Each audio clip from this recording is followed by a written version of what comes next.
The moment I stepped into my new workplace, I felt like I was in a completely different world. My name is Tom Yates, and I'm 32. I recently switched jobs to a game development company as a programmer. Originally, I was working elsewhere, but due to certain circumstances, I ended up transferring here. I didn't really have a choice in the matter, but on my first day, I honestly regretted coming. One reason was that there were quite a few people who seemed to have it out for me, a mid-career hire. Currently, I'm troubled by the presence of my colleague, Linda. She is 2 years younger than me, at 30. If she stays silent, she's remarkably attractive, with the facial features and body figure of a model. I was surprised to find out she's also a programmer like me. I had assumed she worked in a more public-facing role, like public relations. Essentially, she's my direct senior. Linda seems to have an unusual animosity towards male colleagues. She might have had some difficult experiences in the past, but that has nothing to do with me. Yet, Linda's anger and irritation are currently directed straight at me. It's an utterly unreasonable situation. Thinking I shouldn't have come is understandable under these circumstances. Don't just stand there daydreaming.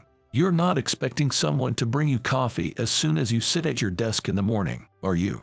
This morning, as soon as I arrived at my desk, Linda snapped at me. The worst part is that Linda's seat is right next to mine. I don't think that at all. I replied lightly, and Linda snorted in dissatisfaction. Instead of starting her own work, she kept watching my every move. This happens every morning. Looking for mistakes, nitpicking. Even if it's not a mistake, or if it's not done her way, she exaggerates and gossips to everyone. Because of Linda, I seem to have been labeled as the incompetent team member in this workplace. I'm stuck doing menial tasks and running errands every day. The person who brought me to this company was my middle school friend, Nathan Carter. We went to different colleges, so I don't know how Nathan spent his university days. He founded this game company during his college years and has been here ever since. The first time we got back in touch after a long while was 6 months ago. He asked for my help to improve the quality of the programming team. I joined this company, intending to lend a hand for Nathan's sake. I told Nathan not to give me any special treatment when I joined, because I wanted to interact with my colleagues without any preconceptions. However, Linda has significantly derailed that plan. I'm racking my brain about what to do next. Everyone was saying President Carter poached you from another company, so we were all expecting some kind of genius to show up. But what we got was just an errand runner. Huh? Linda deliberately spoke to me in a loud voice, making sure others could hear. It was obvious to anyone that she was speaking loudly so that the other colleagues could hear her. Responding in anger would be childish. I've decided to ignore Linda's remarks, but her persistence in picking on me is truly relentless. Are you ignoring me? I'm talking to you, Tom. I might be younger, but in this company, I'm your senior. A little respect wouldn't hurt, she said, annoyingly. This must be what they call an annoying nag. I just smiled slightly at Linda and continued to ignore her. As if nothing had happened, I turned on my computer and started my day's work. You better take your work seriously. You'll never catch up to us otherwise, Linda said, sensing my lack of response, and then she left her seat. Finally, I can work in peace. I sighed a small sigh of relief. Hey, you look down, Nathan said. After enduring Linda's sarcasm all day, I was completely drained by the evening. Even though I was out for dinner with Nathan for the first time in a while, I seemed to be lost in thought. Did I look that way? Just a bit tired, I replied. Maybe you're just not used to the air in America anymore, Nathan said with a meaningful smile.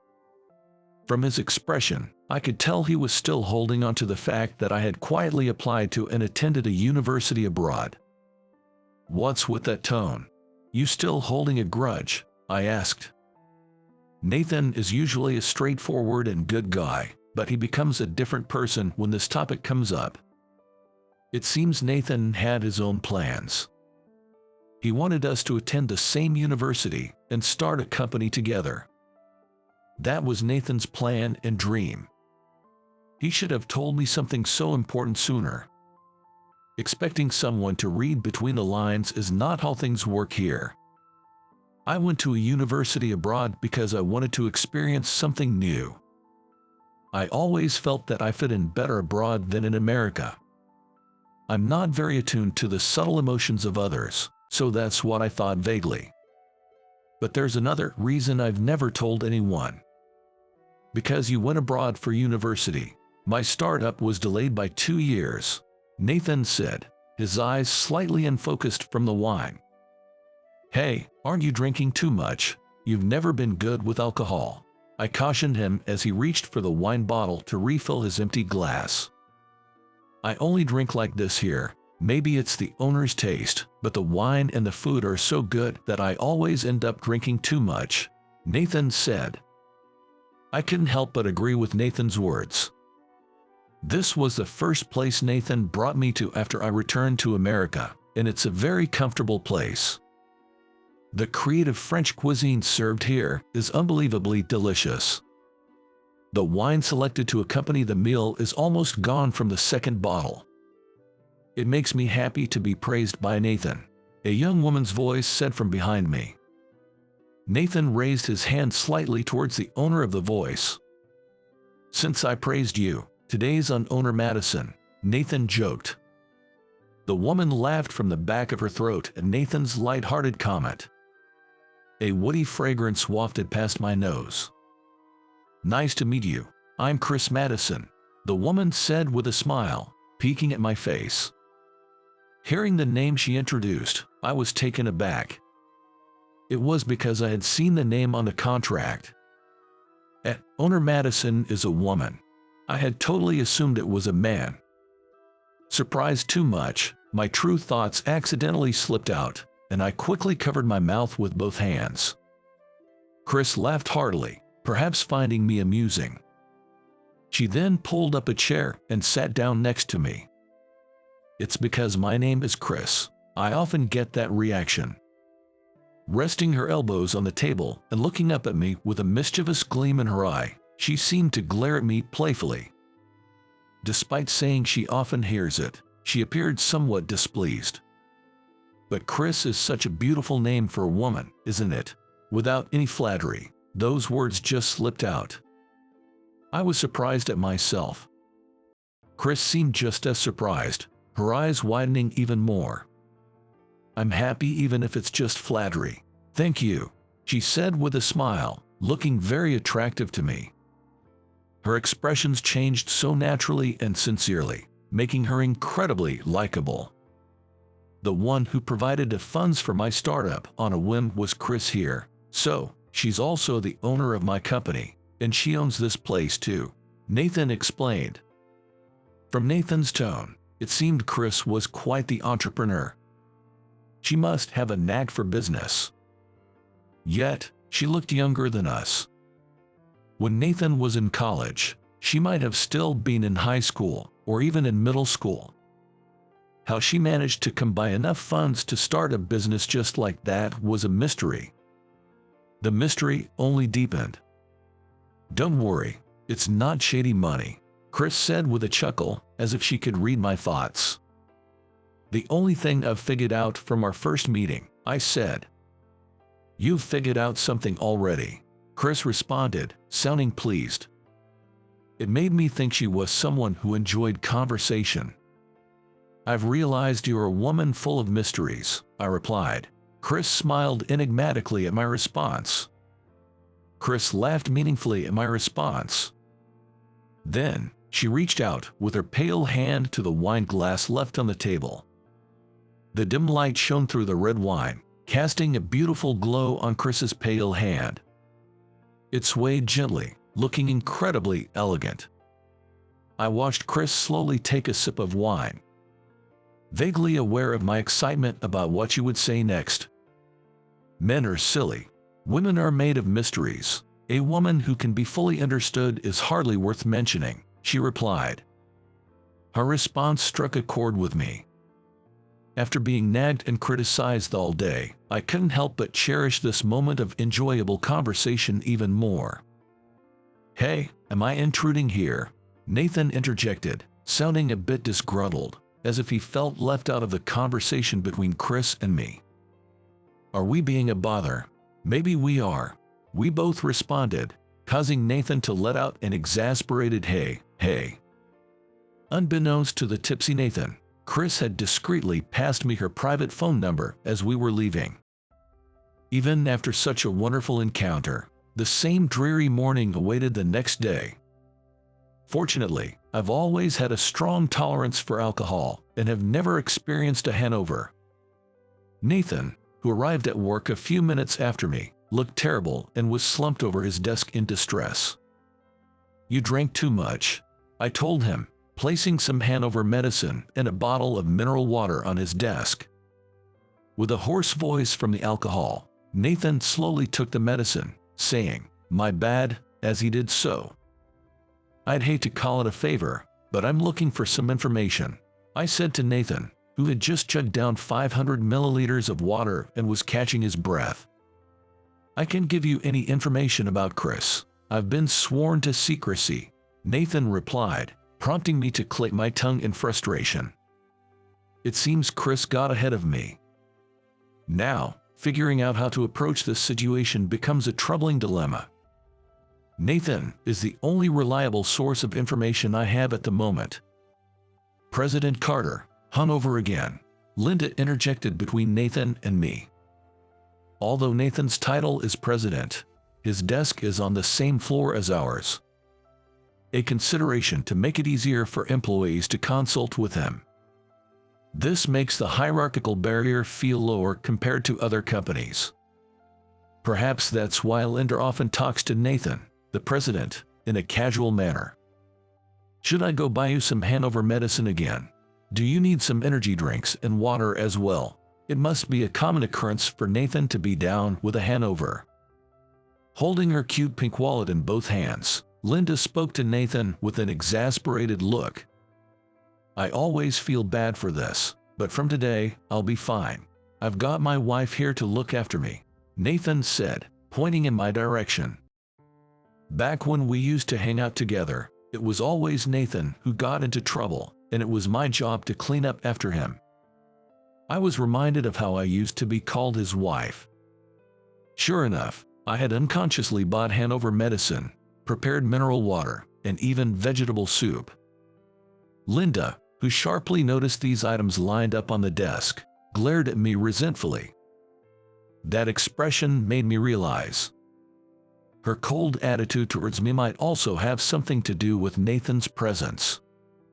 So I'm unnecessary, then. Since I'm not useful for the work, I guess I'll just cover for you with errands, Linda said, folding her arms in front of her chest. Her posture made it clear that she was completely shutting me out. Well, the underling should learn by watching my work and pick up the skills, Linda said condescendingly, and Nathan looked up at me as if he wanted to say something. I just shook my head slightly in response to his gaze. I'm always learning from you, I replied with a smile. Feeling that her sarcasm wasn't getting through, Linda clicked her tongue softly and walked away from Nathan's desk. As I watched her retreating figure, Nathan asked, "Is that okay with you?" "For now, it's fine. I have my own plans," I reassured him. Nathan must have felt something, seeing his close friend belittled in front of him. But revealing my true intentions isn't timely yet. I was called back by Nathan to grasp the situation within the company and the technical capabilities to root out any bad elements. I had intended to observe for a while, but circumstances didn't allow for that. The incident began with a phone call. I was the one who answered it. Before I could even mention the company's name, I was yelled at, nearly damaging my eardrum. The caller was that angry, It was from Director Smith, a longtime client to whom we had just delivered a program. Normally very calm, the call from Director Smith was unexpected. I managed to calm him down and listen as he explained that the program we delivered had a significant bug and that a part we had discussed changing during the specification meeting hadn't been altered at all in the delivered product. While listening, I operated the computer to check who was in charge of the project. It was a job handled by Linda's team. Glancing at Linda in shock, I could tell she must have heard the shouting through the receiver, as she was looking at me with a pale face. The client urgently requested a correction, with delivery by tomorrow. Unfortunately, Nathan was out on field work with the sales team. The atmosphere was too tense to even put the client on hold and check with Linda. Understood. We'll start the corrections immediately, I said before hanging up. Linda rushed over to me after I put down the receiver. Don't just accept it on your own. There's no way we can meet a deadline by tomorrow. If we fail, our reputation will plummet. Linda's face was pale as she continued to berate me. It seemed like she was maintaining her emotional balance by berating someone else. That's the impression I got. But this is work. There's no room for shifting blame or making excuses. Weren't you the project leader? How do you plan to resolve this? I asked, looking straight into Linda's eyes. She seemed a bit intimidated by my intensity and took a step back. But Linda isn't the type to back down. She quickly regained her composure and yelled back at me. As a project leader, I've estimated it will take several days to fix. Are you holding a grudge against me by promising delivery by tomorrow? Her forcefulness left me breathless. The client seemed to have no time to wait for several days. Bugs are one thing, but a mistake in the specification changes is inexcusable. It's evidence that the project team's coordination was poor. I counted, and Linda bit her lower lip, unable to respond. She must be aware of it herself. We need to address this urgently. If there's anything I can help with, just let me know. What can you do? All you've been good for is errands, like some decorative piece. Linda dismissed my offer, her face still pale as she gave a mocking smile. She seemed intent on belittling me at every turn. Just as I was about to protest, a voice cut in, stealing my line. Well, it's a big mistake, but with Tom here, we'll be fine. I'm glad to have a genius programmer with us. I'm counting on you. It must have been a direct complaint from the client. Chris then appeared in the office. Owner Madison's arrival instantly heightened the tension in the room. Following Chris, Nathan hurried back from his field work. Owner Madison, with all due respect, what makes this man a genius programmer? He hasn't been of any use since he joined until today. Linda spoke to Chris with a tone of mockery. Why don't you see for yourself from now on? At Chris's cue, Nathan started giving orders. He instructed that the program data be handed over to me immediately, and Linda resisted with a shocked expression. President Carter, are you serious? Letting Tom handle the correction instead of me? He won't solve it even if he had a month, Linda protested vehemently. Nathan dismissed her with it's an executive order. With the president's command, Linda had no choice but to comply. Reluctantly, she sent me the data. The mistake in the specification change was a simple communication error, a clear human error. This is something we'll need to improve going forward. I reviewed the program data that arrived. It was likely constructed by Linda. A feminine, beautiful, and flexible program. But within it was an anomaly that seemed to have been intentionally inserted. This I could quickly locate and correct. We can meet the deadline by tomorrow. Please review the changed specifications. Without taking my eyes off the screen, I addressed Linda in that manner. My fingers continued to glide across the keyboard. Linda, who had inhaled sharply as if to defy my words, stopped in her tracks as she watched the code flow on my screen. Overwhelmed by the program I was writing, she kept repeating, "How can this be?" in a faint voice. Why, that's a silly question. Didn't they say they hired a genius programmer? Chris said to Linda, who was taken aback. Then, in a voice loud enough for the other employees to hear, Chris spoke about my background at a major IT company abroad and how I was recruited to improve the current internal situation. I've been hearing about the recent state of affairs inside the company from Nathan. Too many are sitting comfortably at the top, lacking humility and meticulousness in their work. I don't want to invest in a company with such employees. I want Tom to clean house. That's what I'm thinking, Chris said, causing more than one or two faces to change color. This deliberate bug was probably set up by someone to frame Linda. Although Linda has her issues personality-wise, her skill as a programmer is on par with Nathan's. My assessment was that she wouldn't normally make such a mistake. I'll provide the funds. Please resolve this issue promptly, Chris said that, patted Linda on the shoulder, and left the office. She probably went to see the client. Linda, please help me. It's difficult for me to meet the deadline alone, I said to Linda, who was still in a daze. Startled by my words, Linda snapped back to reality.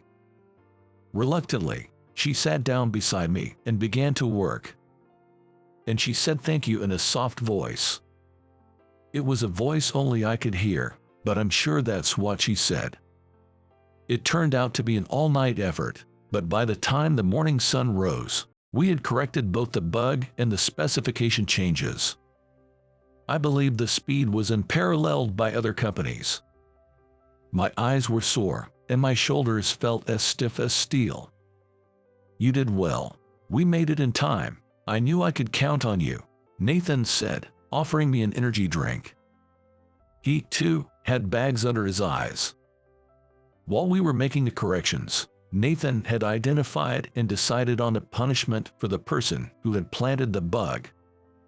The culprit was a mid-level male employee who was jealous of Linda's advancement. Originally Linda's mentor, he couldn't accept being surpassed in skill and position by his protege. Jealousy is an ugly thing, no matter how you look at it. Did you talk to him about leaving? I asked about the punishment. Nathan nodded quietly. I see.